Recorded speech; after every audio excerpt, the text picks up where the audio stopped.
حضرت مولانا محمد سلمان شاہی قاسمی صاحب دامت برکاتہم کے بیانات اور مذاکرات سننے کے لیے دعوت حق یوٹیوب چینل کو سبسکرائب کریں۔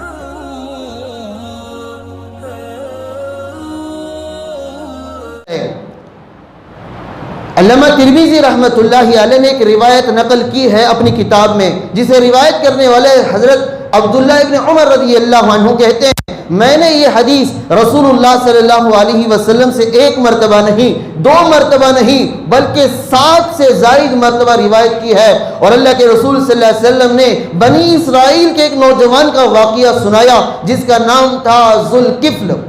یہ وہ نوجوان تھا اپنی جوانی کے جوش میں ہر طرح کا گناہ کرتا، رات میں دن میں گناہوں میں لت پت رہتا، اور بنی اسرائیل میں اللہ کا قانون یہ تھا جو رات میں گناہ کرتا اس کے دروازے پر وہ مکتوب ہوتا کہ اس نے فلاں فلاں کے ساتھ فلاں فلاں گناہ کیا ہے۔ اور وہ ذوالکفل اتنا نڈر تھا کہ لوگوں کو معلوم ہوگا، اس کے دروازے پر لکھا ہوا دیکھ کر لوگوں میں وہ اس کی پہچان ہو جائے گی، اس سے بھی بے پرواہ تھا۔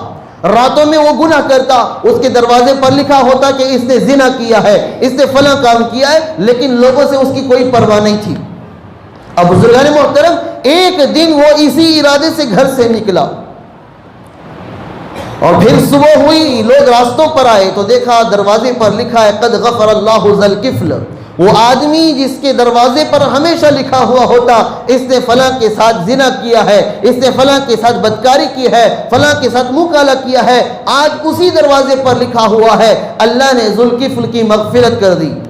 اب سارے لوگ پریشان ہو گئے۔ وہ آدمی جس کے دروازے پر ہمیشہ گناہوں کا لکھا ہوا ہوتا تھا، گناہوں کی چاٹ رہا کرتی تھی، آج اللہ نے اسے بخش دیا، اس کی وجہ کیا ہے؟ لوگ جب تلاش کرنے لگے تو معلوم ہوا کہ وہ آدمی گناہ کے ارادے سے باہر نکلا تھا۔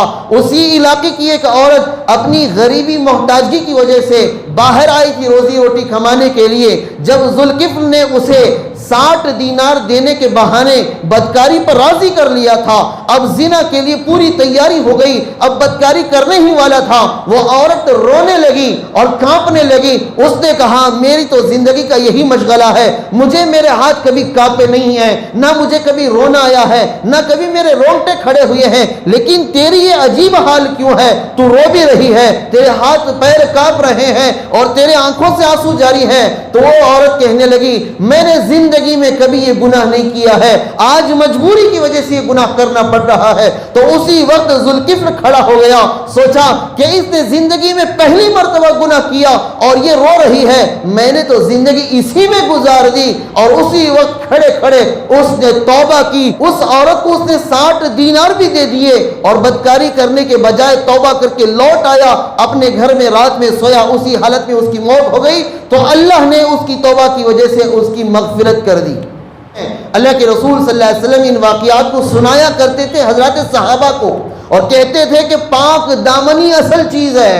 اپنے جسموں کو، اپنے خیالات کو، اپنے نظریات کو، اپنے سوچ کو، اپنی زبان اور کان کو محفوظ رکھو گندگی سے۔